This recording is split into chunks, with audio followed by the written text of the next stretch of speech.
Three, two. Welcome back to episode 18 of the Double Down podcast presented by Waterwave. Today is Friday, February 17th, and I'm excited to be back giving you guys another episode.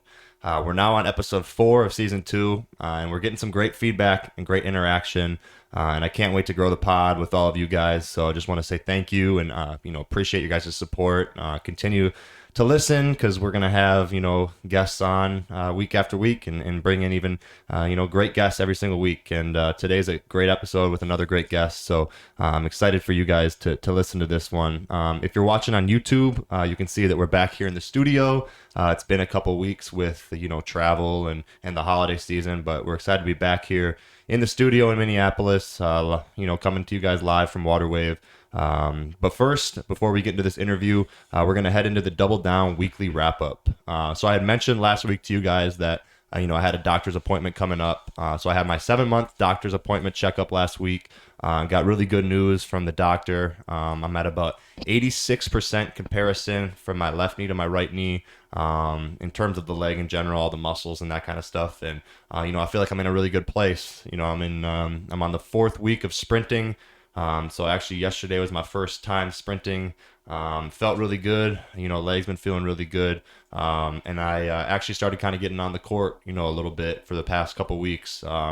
Basic movements, basic movements, but it feels good. I think any hooper knows, like, when you come back from an injury, just that getting the ball in your hand and being on the court is it's a blessing. So that was big for me. But we're excited to continue to grow and just get healthy and get more time on the court. Only getting 20 minutes right now, but with that, it's going to grow and going to get more time, and just excited for that process. But with all that being said, I'm excited to head into our interview today, which is presented by Royalty. Make sure you head to royaltyfam.com and shop their new line of sportswear. DM us at double_down_pod for a 10% off code.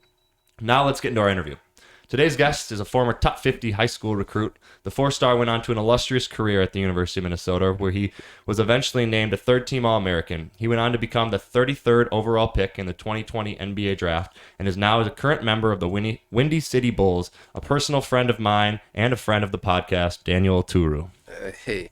There we go. There we go, Dan. There we go, Dan. My guy. Excited to have you on. Been in the works for sure. NBA break, All-Star break is here, so get a little time off back at home. But I want to bring it back. Let's go back. Your come up. Probably played a bunch of sports growing up. A lot of people know the story of your dad. But basketball became your sport. When did basketball when did you know, like, hey, I'm gonna be a hooper, like basketball is kind of what I want to do? Yeah, man. First and foremost, I want to say thank you for having me on, for sure. It's an honor. I'm very appreciative of being able to come on here and talk. Yeah. Well, to answer your question, I would definitely say maybe when I was around like 4th grade, 5th grade is when I first started hooping. And kind of from there on, like each year after that, I kept playing traveling. I'm from Woodbury, so I started playing traveling ball with a Stillwater traveling team and some kids from my middle school. And then year after that, I just kept getting better, growing. Each year I was having more fun with it. That's around that time and that age is when I kind of knew that this is something this is my dream, but it's something I actually want to really do. Yeah. So you started pursuing it, type of deal where it's like, playing for fun, but, and then you look at your size too, what's going to happen with your size? Like, I got to hoop. That's a fact. Yeah. So, you taken into high school, you decide to leave Stillwater, and you go to Cretin-Derham Hall. You finished with a great career at Cretin-Derham Hall. The school's leader in points, rebounds, and blocks. You scored over 2,000 points. You helped the Raiders to a 4A state championship with a game-winning dunk over Trey Jones. Take us to the early days of Cretin. That kind of process to decide to go to Cretin. Obviously, for Minnesota basketball, high school basketball fans know Cretin, is a great program, great coaches. Guys like Trey Hallman, other guys went through that program. Yeah.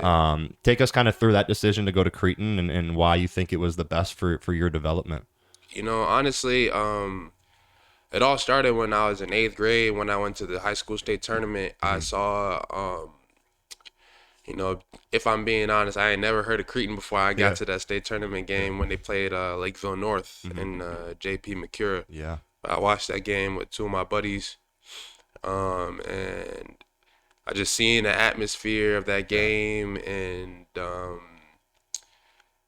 I knew some of the coaches on the staff because they worked for the AAU program that I played for, Howard Pulley, and so that kind of piqued my interest in going there, just because I was like, it could be a dope experience. Yeah, for I sure. never went to private school. I went to public school all growing up, elementary, Yeah. middle school, and all that. And so afterwards, that state tournament game, they ended up losing.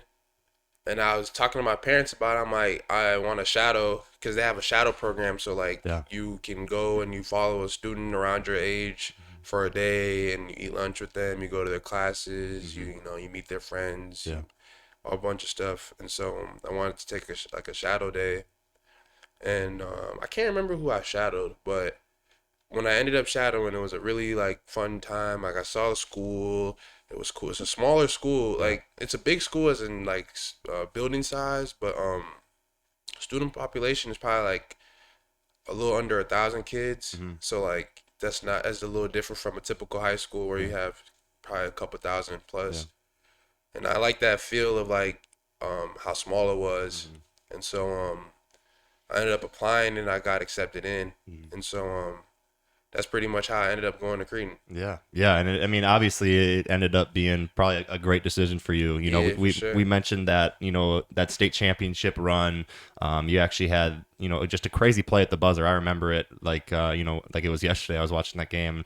You just went up for that alley oop lob dunk, and you Yeah. brought it down against a guy like Trey Jones, who you probably played. You played Howard Pulley with a bunch. You played a lot of games with. Kind of just take us through that moment. The excitement of winning a state championship and just like the Yeah. emotions you kind of felt. For sure, basically, like, that's a unforgettable moment for sure. That year, that was my senior year. So that year we had a lot of fuel, to our fire. Just because we felt like the year before prior, we ended up losing in the first round, but we felt like we were good enough to win it that year as well. Yeah. And so we wanted to come back. Our senior, like the main core guys, were all seniors. Yeah. And we're like, we want to go out on top. Yeah. And that first round loss from the year prior like really motivated us to be like, we want to go out here, kill everybody that's in front of us. For sure. And so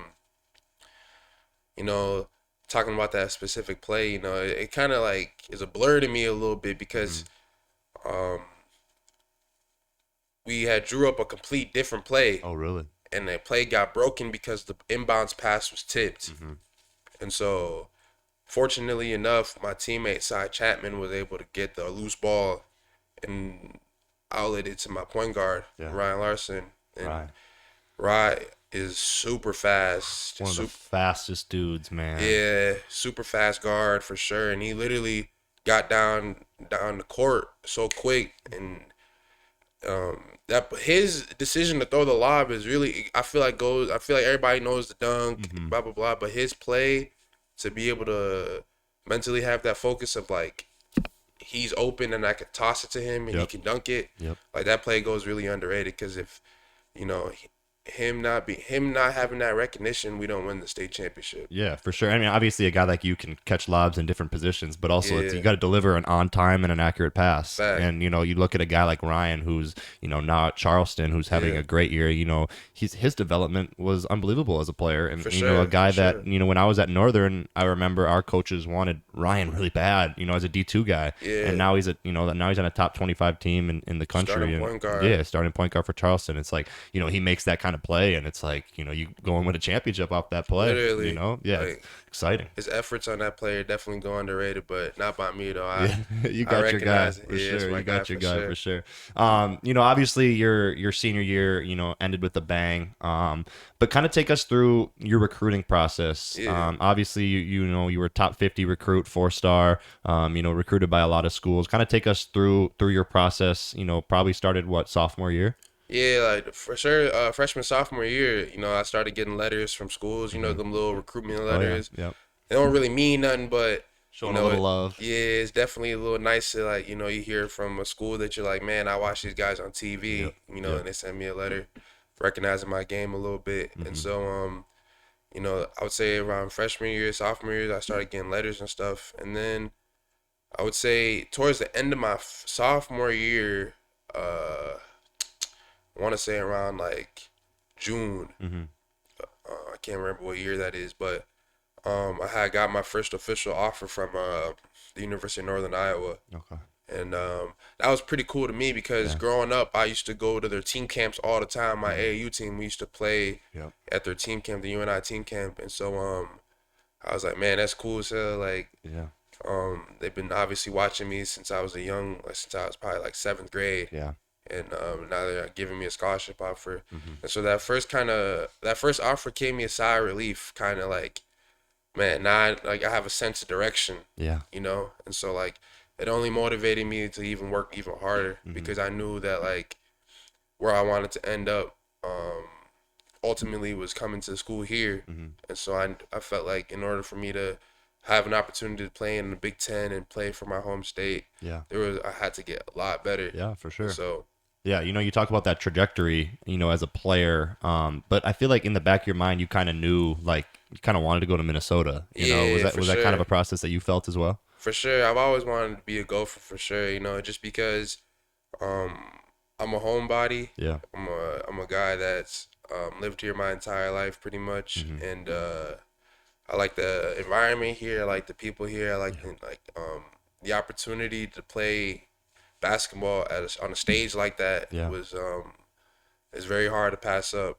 In my opinion, you know, a lot of players feel different, but ultimately later on that summer going into my junior years when my recruitment started picking up, I started getting offers I got my official home state offer from the Gophers, Baylor, Kansas, a whole bunch of schools for sure. And so the recruitment process in general was kind of it was a lot, honestly, because I'm really like, I don't know, like people probably close to me would probably describe me as more of like an introverted person. You know, communicating with people all the time isn't. I'm bad at that. Like I'm really bad at texting back.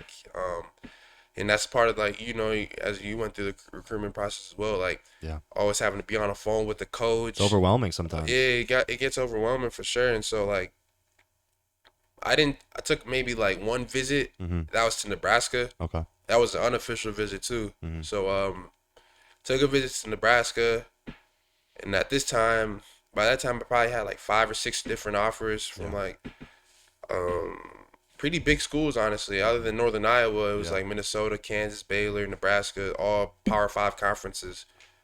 Providence, Big East, you know, and so schools list wasn't really large, but I felt like the quality of the schools is what would represent me as a player. Kind of that quality over quantity type of deal. Type shit. You know what I'm saying? Like, not too many offers, but the schools that had offered me, you know, like I said, like Power 5 schools. So. And they were probably on you all the time as well, too. Yeah, for sure. I was talking to like a different coach each and every day. Yeah. You know, Michigan State, just a bunch of people, you know, just always communicating with me, expressing their interest in me as a player. Yeah.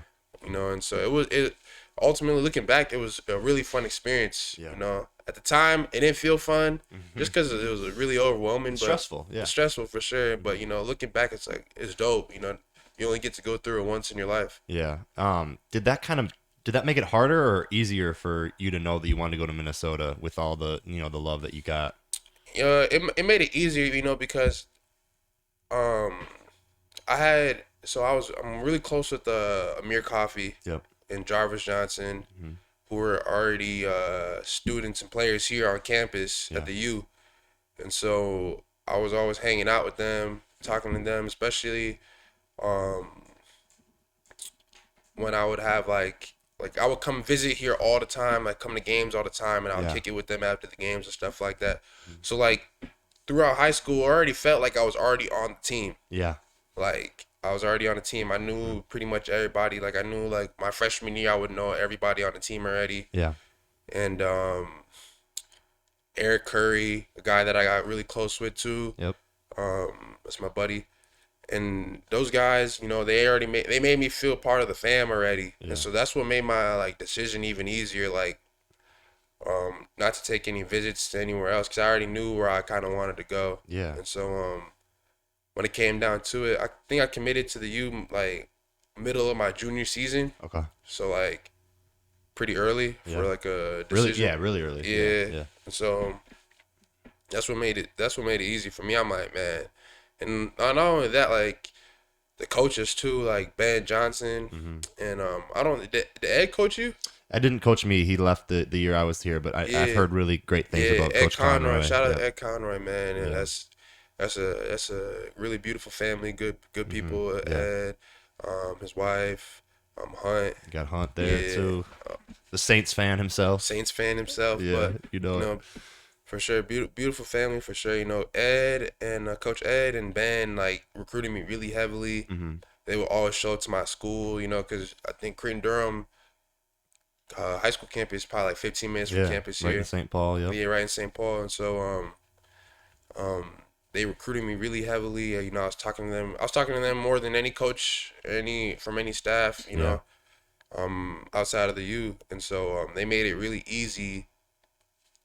For me to be like, where else would I go? Yeah, these exactly. my people right here. Exactly, and that's how I kind of felt too with the same process. And ironically, Coach Johnson was recruiting you as an assistant at the U, and then he was recruiting me as a head. So it was like he kind of gave me the same message where it was like, dude, imagine going somewhere else and thinking about what it would be like if you were at the U. That's what I'd be saying. Yeah, and it's like, why would you not? Why would you not be here? Fact, in my opinion, as a basketball player, we all dream of playing at the highest level, and that's obviously the NBA. Not even just the NBA, just professionally in general. Yeah. You want to play at a high level, either it's in the NBA, G League, Euro League, overseas. It doesn't matter. We want to be able to play this game at a high level versus great competitors, and I feel like, as a Minnesota kid, it didn't matter where I went to school because at the end of the day, the end goal is still the same, and in my mind, I was like, if I take care of my business and do what I'm supposed to do,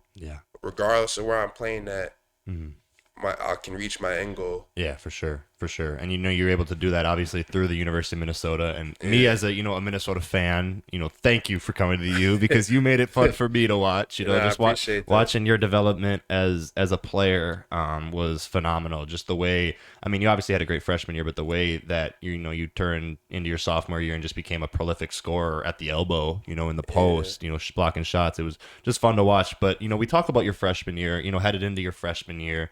I was actually talking to Coach Felly this morning. Talking about your shoulder. You ended up tearing your labrum. You broke several bones in your right shoulder. Kind of take us through that injury initially. Kind of what happened. A little story behind that. For sure. I would say it was right after we won the state championship. We had like spring break, and after we came back from spring break, I had to leave school for like a week because I was invited to the Nike Hoop Summit. Yeah. And so I was able to go represent my family's home country, Nigeria, as a part of the world team versus the USA team. Yeah. It was a really fun experience out in Portland. And so leading up to that week, how it's set up is, I don't know how they do it now, but it's been a couple of years, but basically like you practice all week, the game's on like Friday, so you probably get there on Sunday, practice Monday, Tuesday, Wednesday, Thursday, Friday, whatever. Yep. And nothing crazy, just trying to get acclimated to each of your teammates and stuff like that. Yeah. And then you play the game on Friday, so I think it's probably middle of the week, like third practice of the week. We're playing, I think we're doing like a 3v3 drill, and I was able to beat my guy off the dribble, and I was gonna go to the lane and dunk the ball.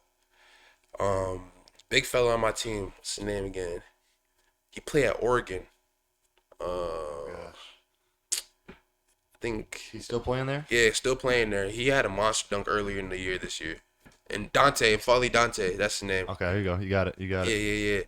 Great player, by the way. Shout out him if he ever sees this. But he came over and as a big, like we were rim protectors. We're trying to protect the rim. He came over, tried to block my shot. Ended up missing the ball, but hit my arm. And so like kind of threw my arm out of place. So for a second, I'm laying there. I'm like, it hurts like a motherfucker, but Yeah. I'm like, okay, it's cool, it's whatever. And then afterwards, like after I I settled a little bit, like I could barely lift my arm up. It was like every time I tried, it would be intense pain. Yeah. So I ended up getting an MRI on my arm and some X-rays, and they're like, yeah, like you tore your labrum, and there's a lot of bones broken around in your shoulder, like in the socket or whatever. I don't know how they explained it, but I ended up having to get surgery later that month. This is in April, so like later in April, I ended up having to get surgery.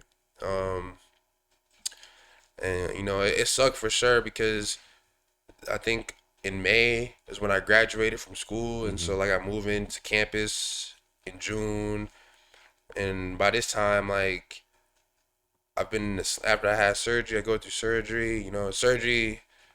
I mean, obviously you're knocked out, but Yeah. afterwards, I feel like that's probably the only time. Like for a week, it's probably like when I was only the only time I was really emotional about it, Mm-hmm. just because I was just like, man, like I never had to deal with anything Yeah. like this before, Mm-hmm. where I can't play basketball Yeah. and I can't use a part of my body. Like I was in a sling for about 4 months, and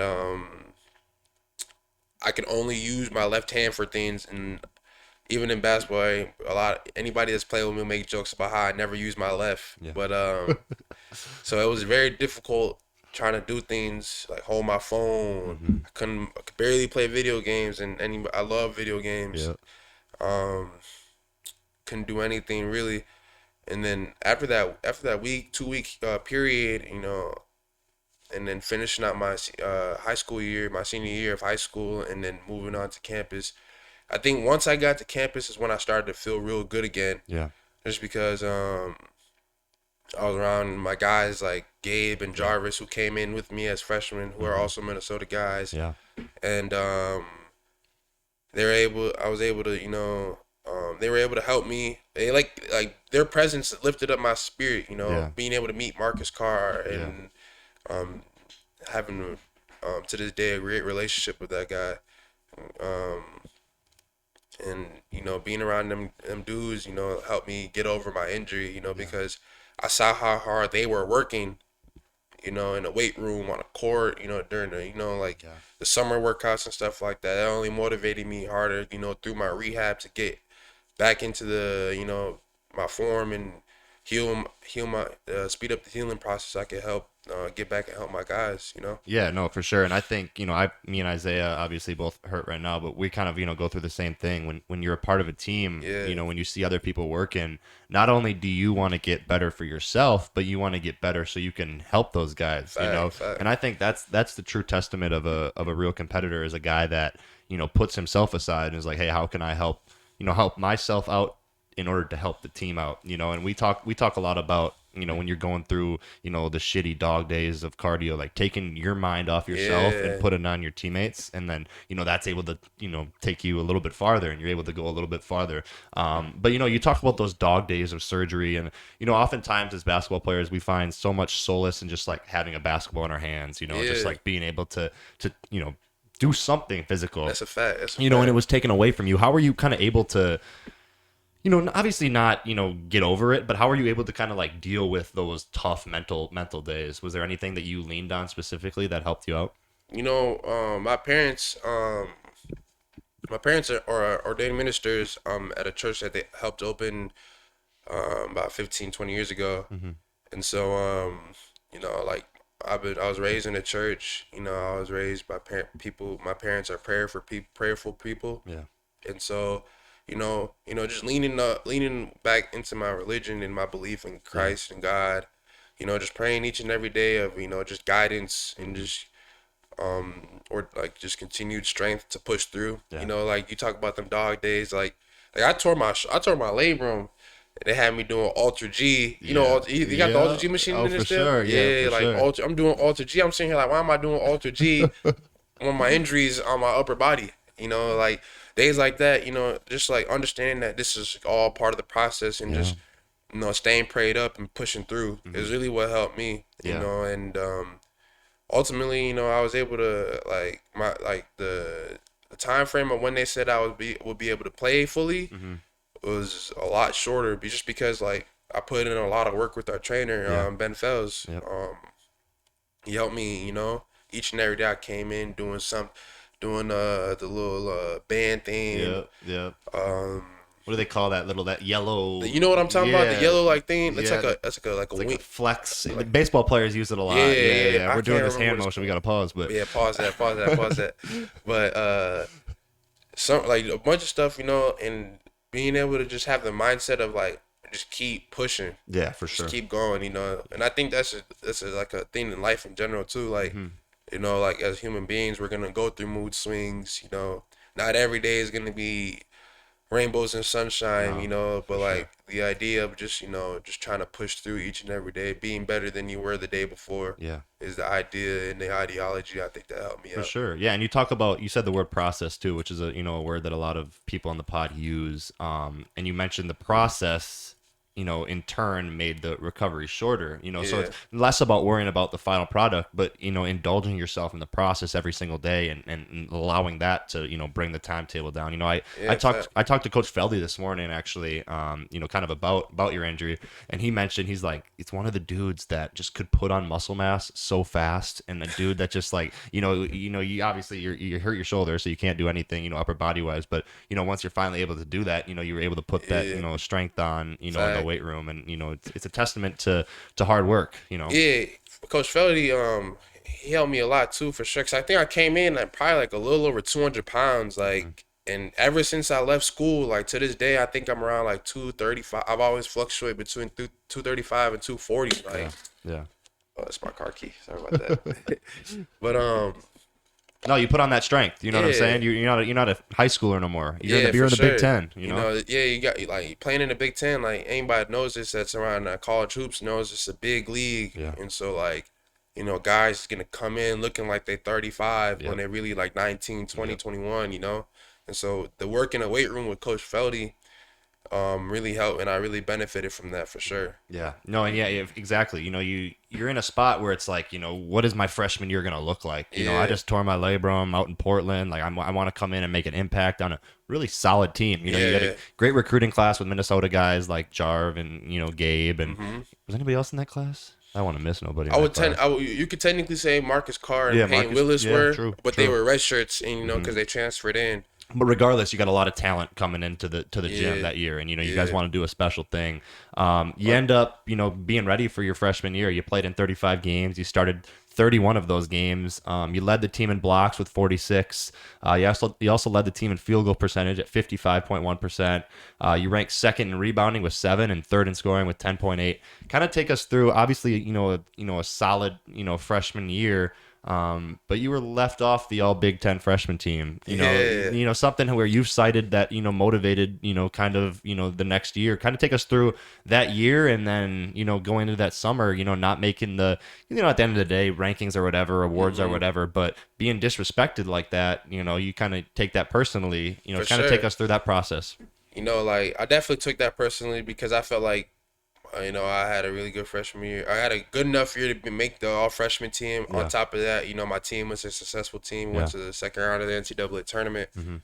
And, I took that as motivation, because I'm not a guy that's going to sit here and, be like, I should be over this guy or anything like that. Congratulations to whoever made it, at the end of the day, but I feel like, whenever I step on the floor, I feel like I have the mindset of I'm trying to be the best player on the floor each and every night. And so, I definitely took that as motivation because I felt like I deserved to make the team. Mm-hmm. And,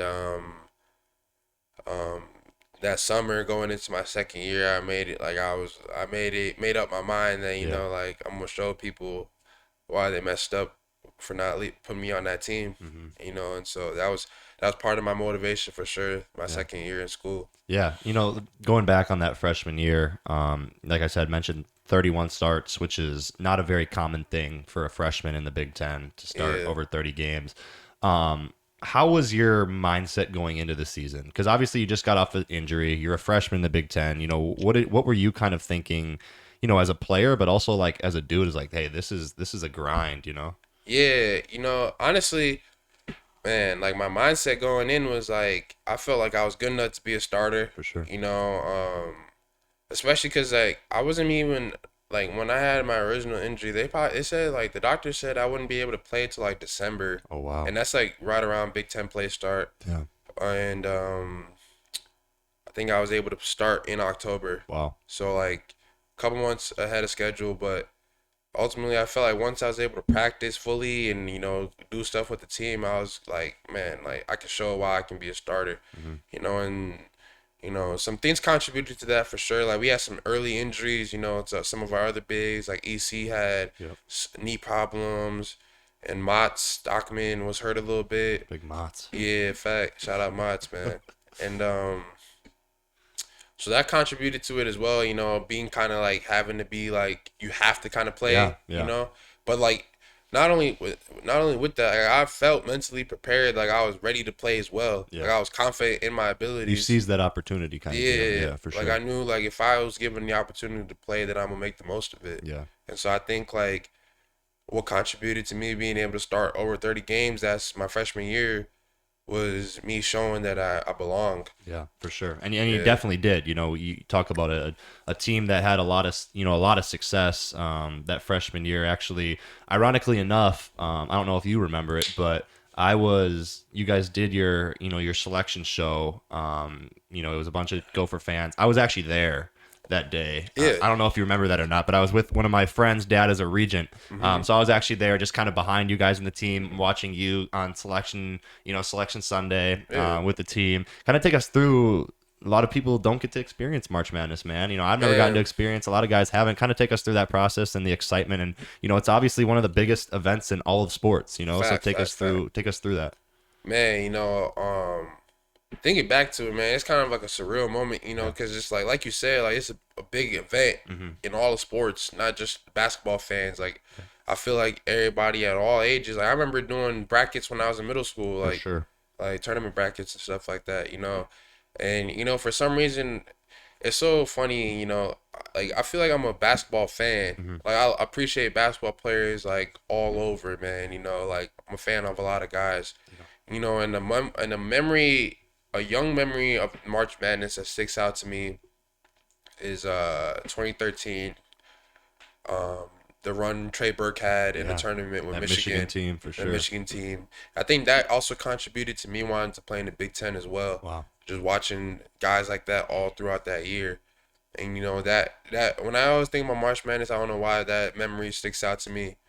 And that day for selection day for with me and my team here at the U, that was playing through my head the whole time. Like, man, like it'd be so dope to just be able to experience this, Yeah. and hearing our name, hearing our school called and Hmm. what seed we are and a whole bunch of stuff. Really like contributed to like the happiness that I felt that day with my brothers. Yeah, no doubt. Like we get another opportunity to go at it, together again. And so now this time it's like a level playing field. Yeah. Because if you really think about it, like when you go into the tournament, it doesn't matter really what seed you are. Mm-mm. Because we've seen teams that are the last seed in the tournament beat the first team, Yeah. first seeded team. We've seen teams that are 10 seed, 8 seed, Yeah. 9 seed make Upset runs. Central, man. For Upset sure. Central, like. So what my mindset was like, now it's a level playing field. Like Yeah. it don't matter. Like we're gonna play teams that we probably haven't played all year. It's one game, one loser go home. Yeah. Yeah. And so like I felt like I liked our chances a lot. Unfortunately it didn't turn out the way we wanted it to, but I Hmm. think overall, man, that's an experience of a lifetime. Like and like you said, a lot of people don't get to experience that. But Yeah. by the grace of God, I was fortunate enough to be able to experience that with some good guys. Yeah, and obviously a great team and a great year. Definitely a year that Gopher fans will remember, and for a long time. A really solid team. We mentioned being off that all Big Ten freshman list. You actually turned around your sophomore year. You were named to all Big Ten second team, Big Ten defensive all team selection. You averaged 20.1 points, 11.3 rebounds, 2.5 blocks.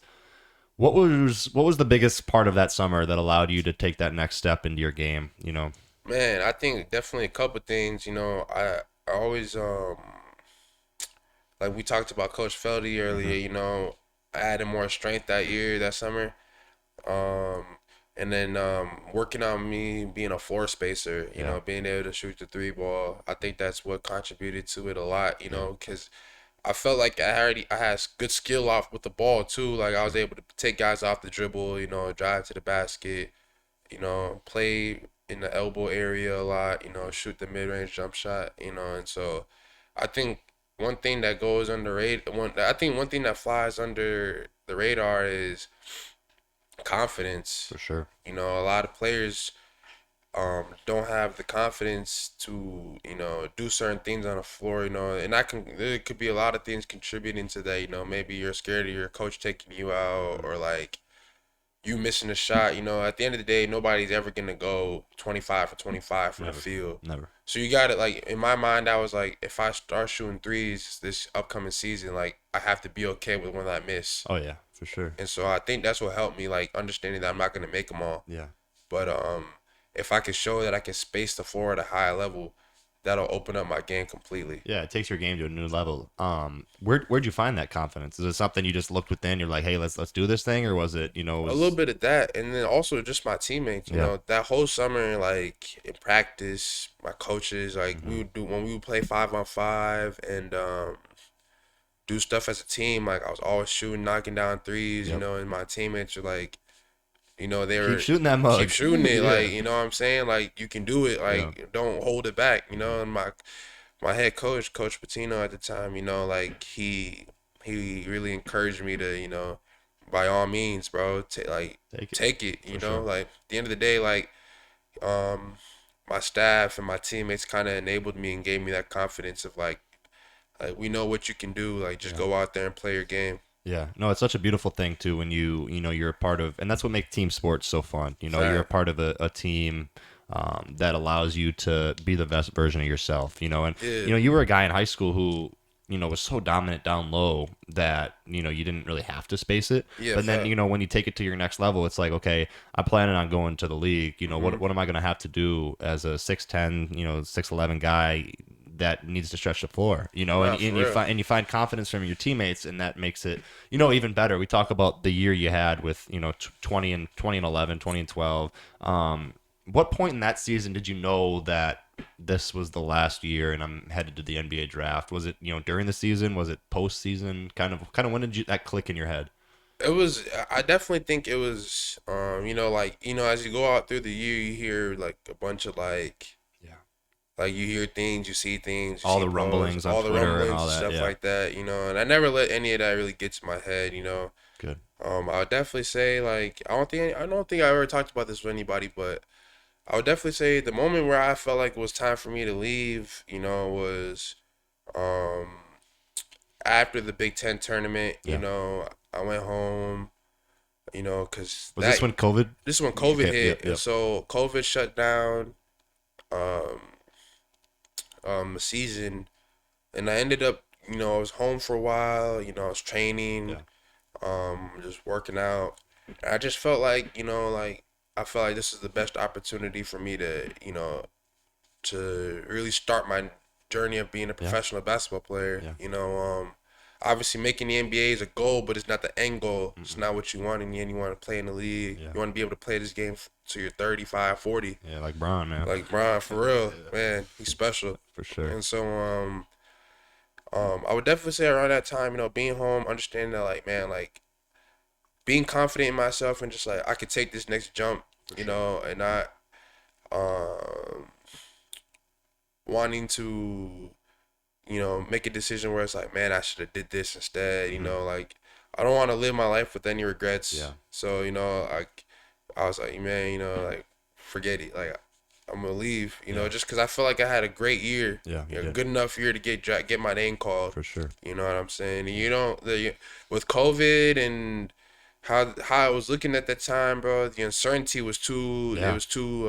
It was so many things were too uncertain. Yeah. Like I wasn't. There's nothing was for sure. Yeah. So I was like, I know one thing for sure is the NBA draft, Yeah. and the NBA is gonna be there for sure. No So doubt. I was like, you know.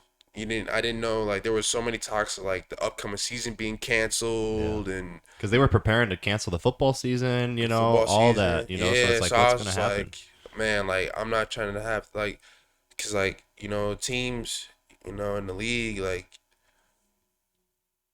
it's like the year.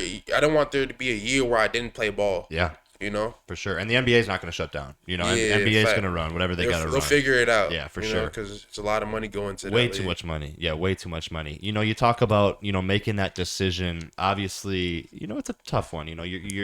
Nobody. I don't think anybody that's a true professional, has any like animosity towards their school. It's like I gotta leave and I gotta go. It's like I gotta leave because I gotta start my professional career. I gotta make this decision for my career. I always wanted to be a pro. So Yeah, like for sure.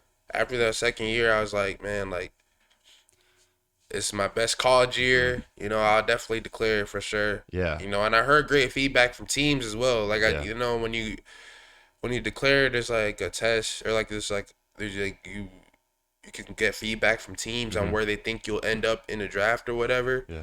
I got really good feedback, and I literally went in the air. Like I was 33rd pick, but that was in a spot like that teams are like, this is where we see you getting picked at. Yeah, exactly. And then, throughout that year, you talk about the rumblings. Like, you were at, like, on the edge of lottery and you were, up there in the picks. And it's like, it's definitely the back of your brain a little bit, as you're going through that process. You end up being selected as the 33rd pick in the 2020 NBA draft by the Minnesota Timberwolves, actually. Yeah. You became the first University of Minnesota player to be drafted since Chris Humphries in 2004. You were subsequently then traded to the Clippers.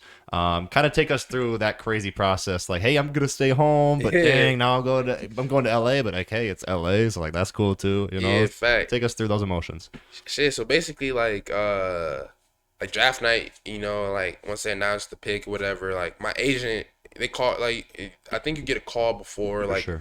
my agent called me before, was like, this is where you're going right here, but he already told me that I wasn't staying there and that I was ending up in LA. Yeah. And so like I knew I was going to LA, but the idea of me being able to stay home again, that would have been extraordinary, no cap. That's a crazy story. That would have been dope for sure. And so, it was exciting for sure. It was an exciting moment for sure, and then like I said earlier, my boy Amir plays for the Clippers. Yep.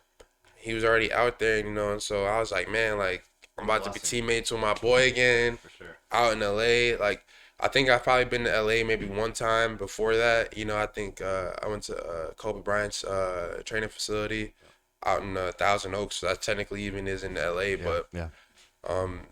it was dope, man. Just the idea of like I get to live in Los Angeles, California, and play for the Clippers and play in Staples Center and be teammates with my boy, be teammates with Kawhi and Paul George. What about that, man? Is that is that intimidating? Is it exciting? Like, what emotions are going through, like knowing you're gonna go play with two Hall of Famers? It was cool as hell, It was exciting for sure, just seeing them type of guys and seeing what they did each and every day and what made them so great, I had a lot of good team. I played with so many guys my rookie year that I was like, man, like I never thought about being on a team with you, like Boogie Cousins, Rondo, Pat Bev, Mook Morris. It's just a crazy Just list a of names. crazy list of names. Champions, NBA champions. Some for sure. guys are NBA champions, Yeah. and so like it was an unreal experience for sure, being able to be in that type of atmosphere and environment. Yeah, a lot of rookies talk about the learning process of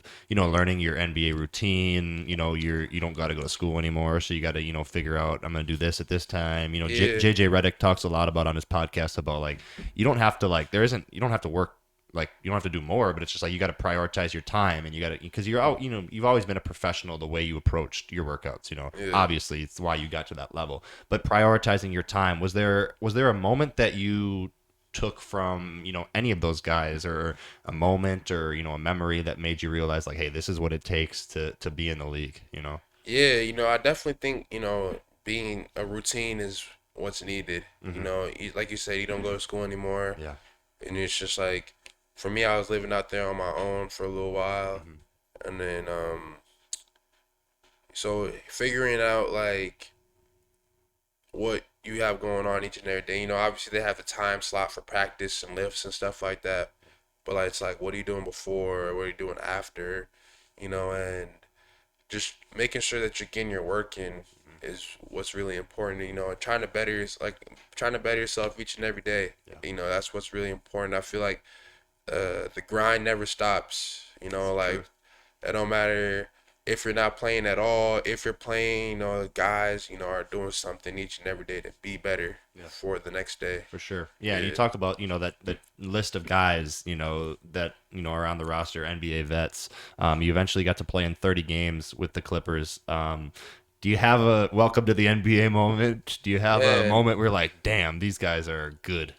Yeah, Is there a specific moment, or is it more of just like I feel like my moment was more of like the whole year in general. Like it just like, because even though I played in 30 games, I don't think I played any real meaningful minutes. And I would definitely say like the first time, like my first preseason game was versus the Lakers. Yeah. And in Staples Center, like Is it a Lakers home game or a Clippers home game? it's a Lakers home game. Okay. And so in Staples Center, like once you drive down the ramp to park your car and you go through security, like you walking towards like the locker room areas. And so like the Lakers locker room, the LA Kings, and then the Clippers locker room. So you have your own. You get to sit in your home locker room even though you're away game. Yeah. Okay. I've always been curious about that. Yeah, what they do there. They're literally it's like this would be the Lakers, this would be the Kings, and then that last one would be ours. They're all literally in the same hall, and so there's a hallway right by the Lakers locker room that you need to take up. You go upstairs to get food. Okay. And so I'm walking that hallway. I go get food, whatever. I'm walking back down to the locker room. It's the first time I ever seen LeBron. Wow. Ever. Wow. I walk right by him. I ain't say anything, but I wish I did. But I seen it. I'm like, man, like this is like that guy. Yeah. Like, and I met Kobe Bryant. Yeah. When I was younger in high school, and that was the most surreal moment to me ever. I believe it. Because he's my favorite player all the time. But LeBron, just seeing the guy's the face of the league. And you're in a hallway, and you're a competitor. You're the same. Like, yeah, obviously he's Bron, and he's the GOAT, and da da da. But like, dude, I'm in the league too. Like, we about to play against each other. You know what I'm saying? Fact, so like, in that time period, it's like That's why I think that's why I didn't say anything, just because it's like we about to play here in a second. Like face. our teams are about to play. Just walk by, act like I've been here before. You know, but I think that moment was so dope because I think that was like the moment in my mind. I told my mom about it. Like I called my mom. I'm like, man, mom, I just seen. I just walked by, bro. Yeah, that cat.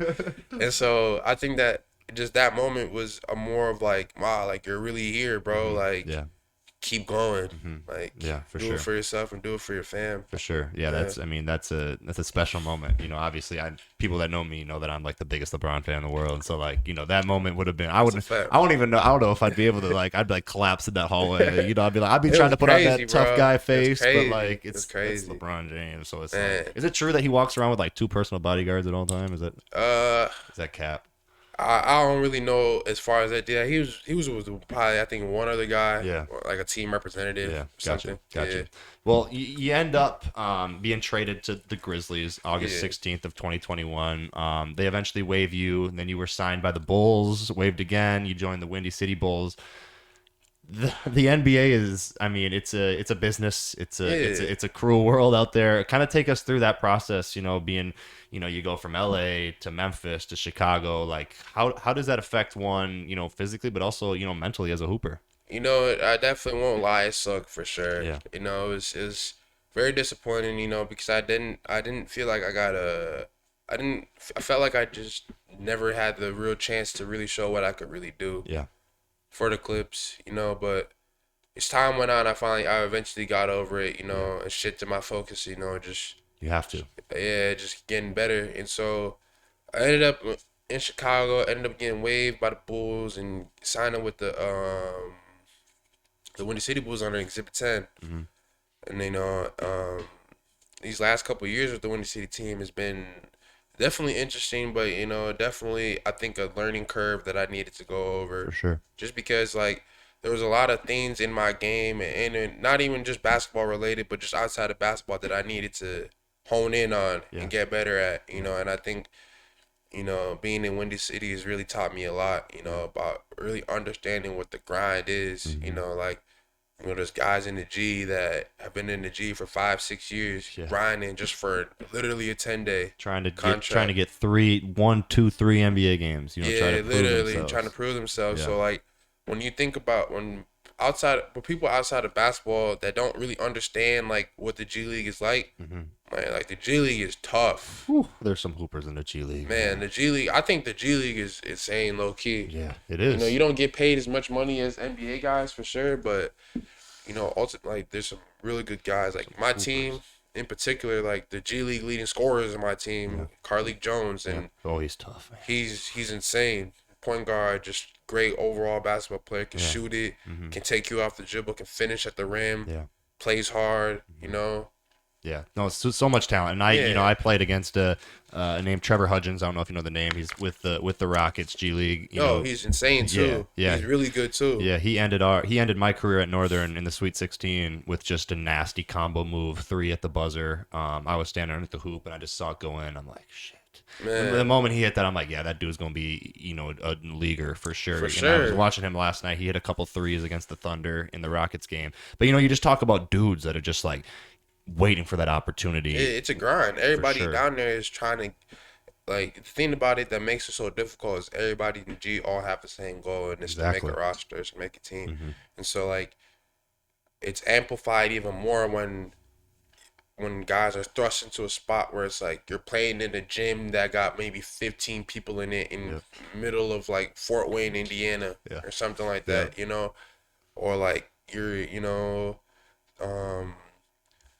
just in a position where like you have to really exert yourself. Yeah. If this is really what you want to do, you have to exert yourself. You gotta be 10 toes. You gotta be 10 toes. You gotta be sure. solid, man. sure. Because at the end of the day, bro, everybody's coming for what you want. Yeah. And not only that, there's benefits from like you're playing for access to the NBA team. Yeah. You're playing for teams that are looking at you overseas.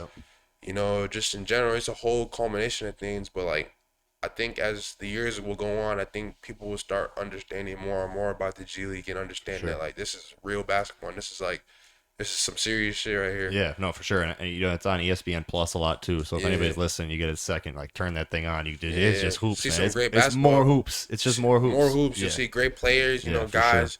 Like guys like you hear guys like all the time. Fred VanVleet.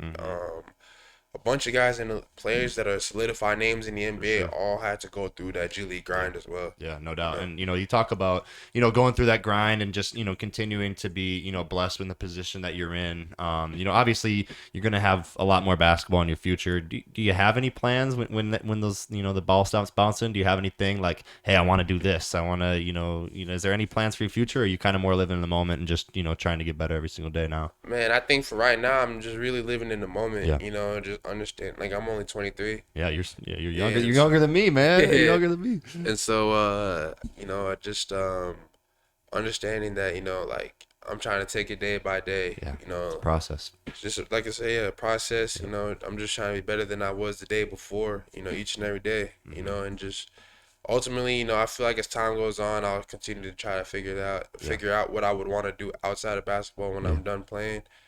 But ultimately, I'm just trying to enjoy it all. Yeah. Like you only get to do this one time, and God has blessed me, fortunately enough, to be in a position where I can do this for a living. We talk about it all the time in the locker room. Like, it's the best job in the world. Yeah, no doubt. We get to play a children's game for free, for money. Yeah.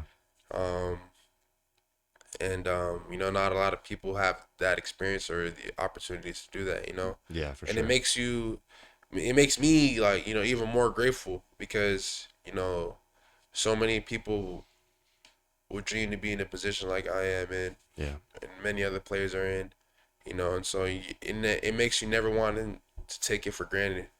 You want to appreciate each and every moment. Yeah. There's so much beauty and there's so much truth in that statement right there. Last question, wrapping up. This last question is sponsored by Northern Chill. We talked about injury. We talked about adversity. Different things that you've learned through injuries and adversity in the league. What advice would you give to the 12-year-old version of Daniel Oturu, going through injury, going through adversity, whether it's injury or whether it's something in your personal, mental life? Like, what kind of advice would you give, a young version of yourself that now, but that you didn't know back then? Man, stay locked in. Yeah. You know, there's going to be hella bumps in the road. There's still going to be more bumps in the future, you know, but ultimately at the end of the day, just stay locked. You know, I think that's one thing that has helped me, you know, just overcome a lot of things that I've gone through in my career. Yeah. So far, my short career has only been things my 30 years of pro. Yeah. But understanding that, you know, being able understanding that you have to control what you can control. Yeah. And that's your constant effort, the way you approach practice, and the energy that you bring. If you control those things, that's all you should be focusing on. Yeah. You know, because everything else is outside your control. I love it. And so that's what I would definitely give myself, my younger self, advice. Yeah. And to anybody else that's younger out there listening, you know, just, you know, like, you have a dream, stick with it, push for it, you know, and just stay locked. Yeah. You know, at the end of the day, me personally, when I'm done playing, and regardless of how my career plays out, I'll be satisfied with how my career plays out, knowing that I gave it everything that I had. For sure. You know, I'd rather, you know, that's one thing that I'm learning now. You know, it's like I'd rather give it all I got. Yeah.